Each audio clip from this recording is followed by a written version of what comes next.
Hello, welcome back to my channel. If you're new here, my name is Hannah and I love everything to do with horror.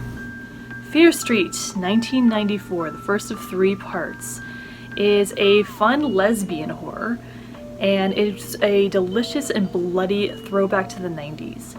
Director Leigh Janiak hams it up with this one, with all the gore, the cheesiness, and the frights in an American teen slasher.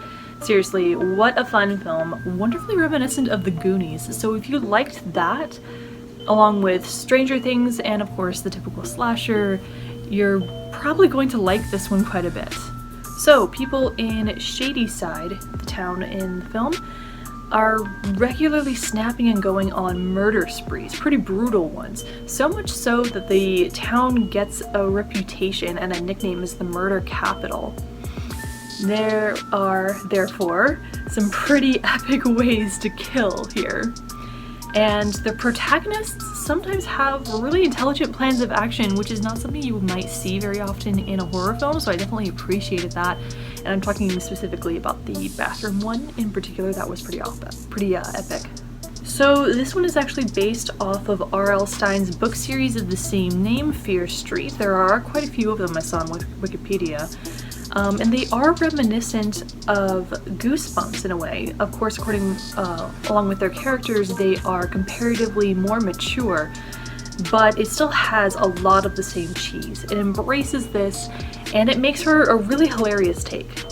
I did want to say that I wasn't happy with some of the character deaths that did happen in this one, but from what I'm hearing, some characters do come back in parts 2 and 3, so I do want to withhold my judgment quite yet on that. While the soundtrack is an amazing 90s mixtape, it's not perfect to the film itself. This is 1994, and I'm pretty sure, if I recall correctly, some of the songs that appear in the film come out after 1994, so that it should have been easy to prevent, and it did take me personally out of it just for a little bit. It was, at most, I would describe it as like a speed bump to my suspension of disbelief for the most part. Also, with characters in fiction, you do have to give them flaws to make them human, to make them relatable, to make them more interesting in ways too, and avoid making them into a Mary Sue. But main character Dina does skirt the line a little bit for me on being unlikable, so I wouldn't be surprised if there are people who would not root for her in this one. By the end, I was still kind of rooting for her a little bit, but there were definitely times when I thought she's going a little too far. These little setbacks overall did not do too much harm to the film, to my enjoyment of the film that is, so I feel totally good in recommending this one if you want a fun horror to watch. One thing I was really impressed with, Leigh Janiak, the director, she doesn't have an extensive filmography. Before this one, she has one horror film credit to her name. That one is Honeymoon in 2014.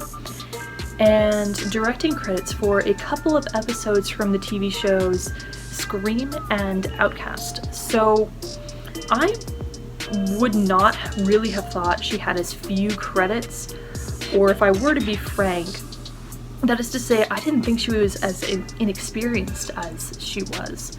She isn't shy at all with this one. She is bold, she cares about her characters, and she's not afraid, so I really have to give her credit. Something that occurs in Fear Street, and director Janiak noted in interviews as important to include, were the social issues.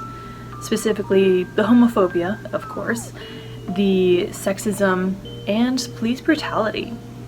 Indeed, she felt they could make the film because these are being talked about so extensively today.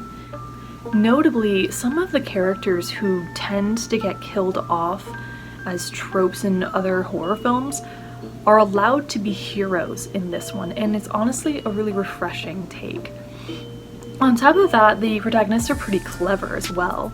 My personal favorite is easily Josh Johnson, played by Benjamin Flores Jr. The kid is adorable, charming, and intelligent, and I think he steals the show quite a bit. While Fear Street does change a couple of tropes here and there with the aforementioned characters that tend to get killed off being the heroes, there are still a few fantastic, creative, and gory kills that you can expect to be delivered with this type of film.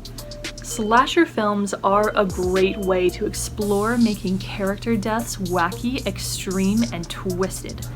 And Fear Street offers a solid selection, if you will, of deliciously bloody sacrifices. One of them in particular has been sticking with me for the past couple of weeks, and I think I'm going to continue saying, oh shit, for a while now. Overall, I'm happy with the first installment of Fear Street. I'm hearing great things about the next one, so I'm excited. I would give this one probably around the ballpark of an A- to a B+, around there. This is a great one for popcorn and beer with friends, and I'm looking forward to watching the next one. Guys, thank you so much for watching my next video.